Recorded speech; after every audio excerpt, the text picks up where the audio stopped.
Good morning, folks. We've got a prime focus today where we go to the sun, weather, electromagnetism at galactic scale, and here at Earth. We'll run down numerous solar climate forcing papers at the end, and we're starting with our star at spaceweathernews.com. We find another day with coronal holes on the south. There are a few bright active regions, but mostly failing to produce any sunspots, and the solar wind is bottoming out. Plasma stream completely calm and in normal range, leaving geomagnetic conditions all quiet as well. When I said mostly failing to produce sunspots, I did mean mostly. We've had eyes on the bright points on the north, but now, looking bottom left around the 7 or 8 o'clock position, if you slapped a clock on the sun, those little bright areas incoming indeed have umbral cores beneath them. They are tiny, could decay in minutes, and have no penumbral surroundings, but alas, those are high-latitude sunspots. Had some questions about the giant things seen on Soho Lasco's C3 coronagraph.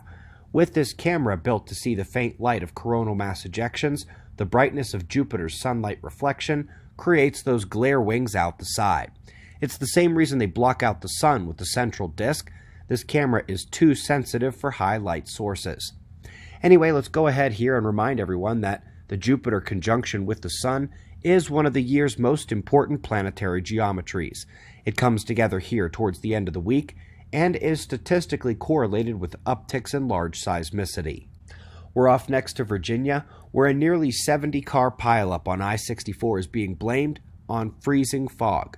If you've never experienced freezing fog, it is a different weather animal. The faint moisture rushing into the region while sliding north up the Appalachians and meeting cold air from the north made the conditions ripe for a major accident, and they got one. Heading out next to southern Africa, we have been discussing this for months, and they've had no rain in that entire time.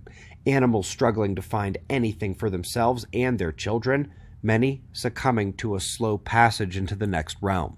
The people are describing hunger so painful that the fear of it is the only inspiration they have to go out and find food anymore, the only strength they have left, and they are beginning to die.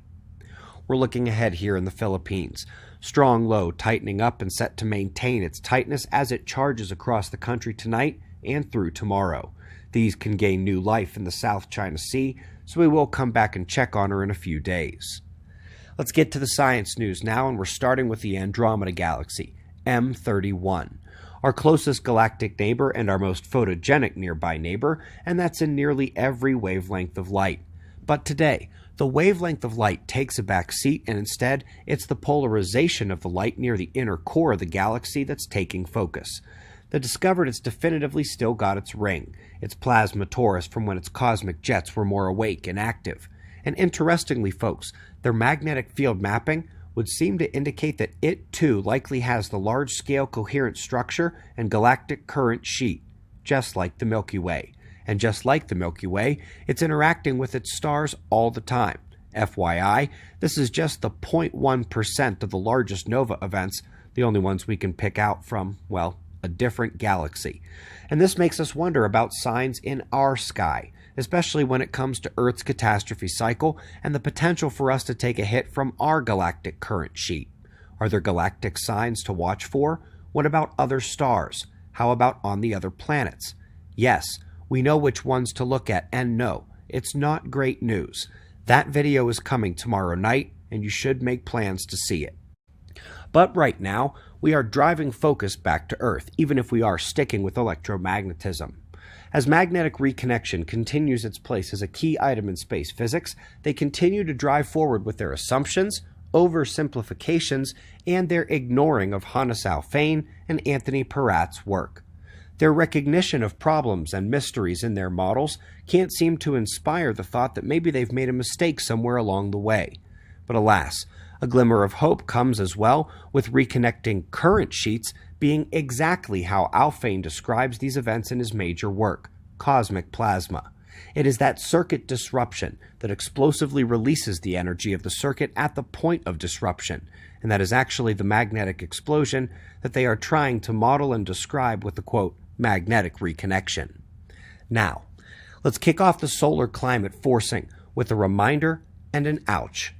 So, first we must remember that even with Princeton, Harvard, and Yale quietly releasing science telling different stories of Earth's climate future, Quietly enough to fly mostly under the news radar, it is actually the central organizations that give the cues to the rest of the world.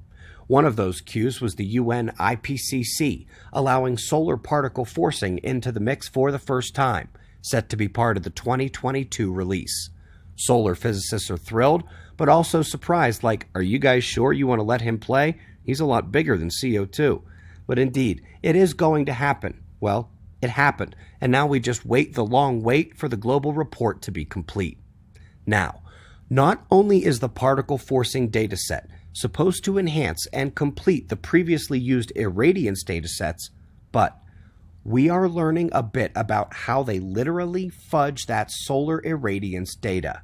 It's not bad enough that for 40 years they have ignored the particles of the sun in favor of the light only, but in many cases, they were literally just making it up. The paper describes major errors likely existing in the climate models. And we also saw this week confirmation that space weather and its effect on atmospheric electricity does have a strong effect on cloud microphysics and overall temperature. We're also seeing one of the first great examinations of the slow circulation coupling from the top down due to planetary waves.